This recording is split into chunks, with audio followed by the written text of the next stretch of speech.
Now, let's take the same 5-second snippet and encode it twice. Once with HEVC, once with AV1.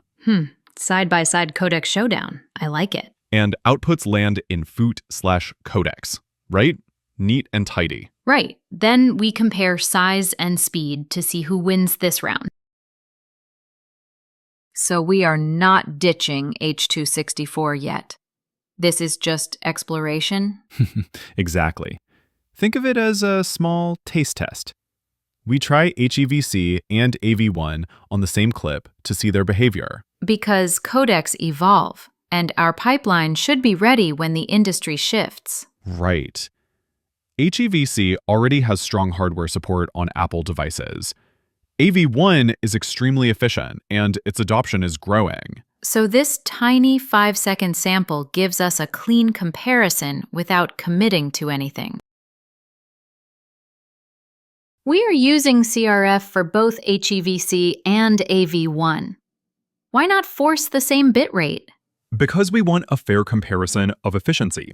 CRF keeps the visual target steady, and each codec shows how many bits it needs to reach that quality. So HEVC at CRF 28 and AV1 at CRF 35 both aim for similar visual quality, just with different compression strength. Sure. This way, we see which codec gives us smaller files at the same perceived quality. And GOP stays locked at 60 to keep everything segment ready. So, for the HEVC and AV1 runs, do we keep everything else identical? Same GOP and same audio? Yes. GOP equals 60, AAC at 128 kHz. Keeping those constant isolates the codec difference. Good. So any change we see in size or speed comes from the codec itself, not side settings. Exactly. One clean setup, two different compression engines.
Nice. So I just run one probe command and it checks both codecs at once? Exactly. Codecs::probe pulls duration and codec info for both files in one sweep. And success means each clip is roughly 5 seconds, one tagged HEVC, the other AV01. Right. Once those look correct, you know both encodes ran clean and are ready for comparison. Both files showed up in the lab right after codecs publish. Perfect. Load HEVC on one side and AV1 on the other, then scrub through the same motion section. I can already spot differences on the edges during fast movement. Exactly what you want to compare: motion handling, texture retention, and how clean each codec stays at the same quality target. So this tiny test means we can drop HEVC and AV1 into the real pipeline whenever we need. Exactly. Same structure, keep a clean GOP, run your probes, then package like any other rung. H.264 stays the baseline, but HEVC and AV1 become optional upgrades. Right. Add them when the platform support and your goals line up.